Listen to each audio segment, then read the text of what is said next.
संविधान निर्माते, कायदे पंडित, महामानव, भारतरत्न डॉक्टर बाबासाहेब आंबेडकर यांची आज 135वी जयंती आहे.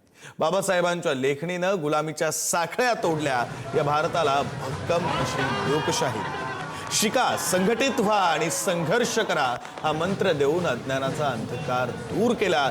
आज त्यांच्या जयंतीनिमित्त देशभर नवचैतन्याचं वातावरण. चेंबूरमध्ये युवा नेते सुजाता आंबेडकरांनी बाबासाहेबांच्या पुतळ्याला पुष्पहार अर्पण करत अभिवादन केलं.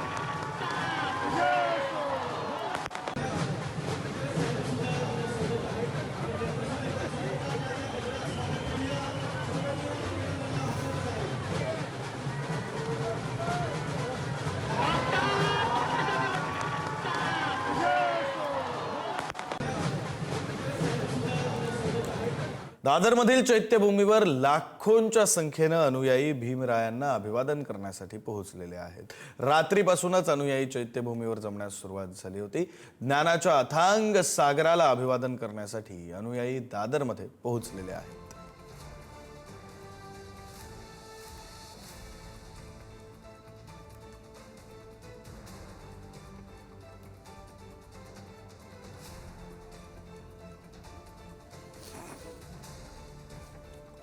भारतरत्न डॉक्टर बाबासाहेब आंबेडकर यांच्या जयंतीनिमित्त मुंबई महानगरपालिकेकडून जय्यत तयारी करण्यात आलेली आहे. चैत्यभूमी, राजगृह आणि अन्य ठिकाणी अनुयायांसाठी विविध प्रकारच्या नागरी सेवा सुविधा उपलब्ध करण्यात आल्यात.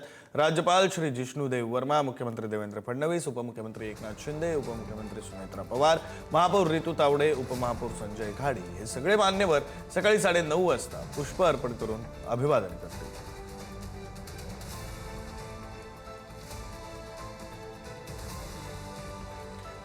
भारतरत्न डॉक्टर बाबासाहेब आंबेडकरांच्या जयंतीचं औचित्य साधून मुंबईतील प्रसिद्ध अशा वांद्रे वरळी सिलिंकला आकर्षक रोषणाई करण्यात आली आहे. निळ्या आणि रंगीबेरंगी विद्युत रोषणाईनं वरळी सिलिंक उजळून निघालेला आहे. 14 एप्रिलला होणाऱ्या उत्सवाच्या पूर्वसंध्येला हा नयनरम्य नजारा पाहायला मिळत असून महामानवाला अभिवादन करण्यासाठी मुंबईत उत्साहाचं वातावरण आहे.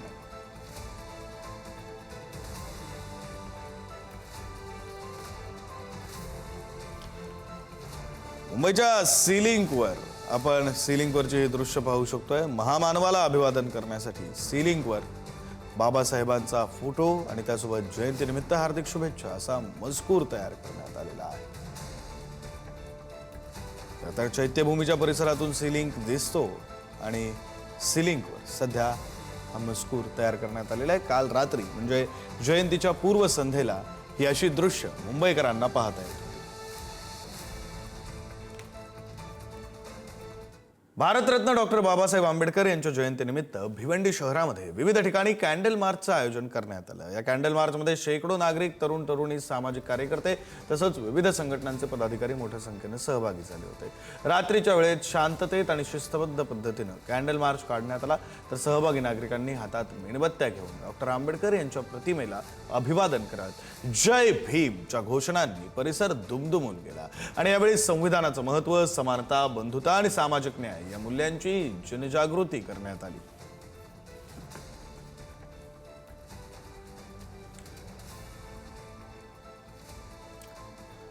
तिकडे नागपुरात असलेल्या दीक्षाभूमीला डॉक्टर बाबासाहेब आंबेडकरांच्या जयंतीच्या पूर्वसंध्येला आकर्षक अशी विद्युत रोषणाई करण्यात आली.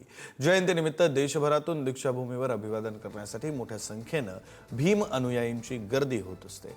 आणि याच पार्श्वभूमीवर पोलीस प्रशासनासह पालिका प्रशासनाकडून दीक्षाभूमी परिसरात विशेष बंदोबस्तही तैनात करण्यात आला आहे.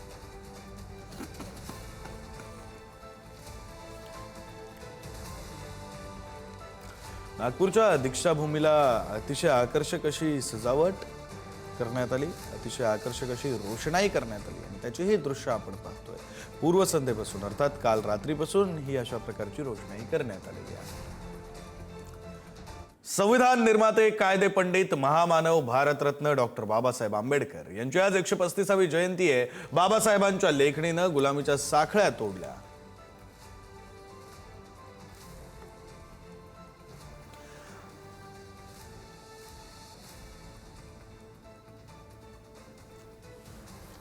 आपले प्रतिनिधी नंदकिशोर गावडे आपल्यासोबत जोडले गेलेले आहेत. संपूर्ण मुंबईभरामध्ये बाबासाहेबांच्या जयंतीचा उत्साह पाहायला मिळतोय. अधिकचे तपशील नंदकिशोर यांच्याकडून. नंदकिशोर,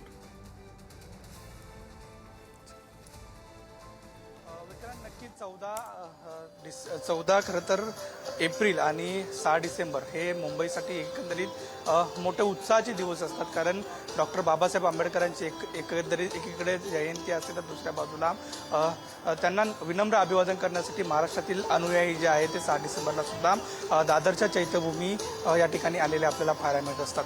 मी सध्या दादर याच ठिकाणी आहे. मोठा उत्साह जो आहे तो आज पाहायला मिळेल.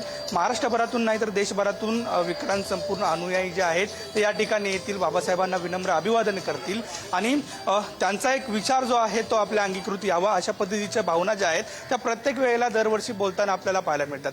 त्या अगोदर जर पाहायला गेलं तर संपूर्ण जी चैत्यभूमी आहे ती सध्या फुलांनी सजवलेली आपल्याला पाहायला मिळते. पाठीमागचा हा स्तंभ आपण बघतोय की संपूर्ण स्तंभ जो आहे तो फुलांनी सजवलेला आपल्याला पाहायला मिळते. दीक्षाभूमी जी आहे त्या ठिकाणी सुद्धा जो आहे तो उत्साहाचं वातावरण आहेच, मात्र चैत्यभूमी जी आहे त्या ठिकाणी सुद्धा मुंबईत मोठ्या पद्धतीने अनुयायी जे आहेत ते येत असताना आपल्याला पाहायला मिळतात. संपूर्ण मुंबईचं जर बोलायचं झालं तर एकंदरीत काल रात्रीपासून मोठमोठे जे कार्यक्रम आहेत ते छोट्या छोट्या गल्लींपासून मोठमोठी मंडळं जी आहेत ती करताना आपल्याला पाहायला मिळतात. वेगवेगळे सांस्कृतिक कार्यक्रम असतील किंवा वैचारिक कार्यक्रम असतील, हे संपूर्ण कार्यक्रम जे आहेत ते वेगवेगळी मंडळं जी आहेत ती करत असताना आपल्याला पाहायला मिळत आहेत. एकंदरीत या संपूर्ण परिसराची जी परिसर जो आहे तो महानगरपालिकेकडून व्यवस्था जी आहे ती करण्यात आलेली आपल्याला पाहायला मिळते.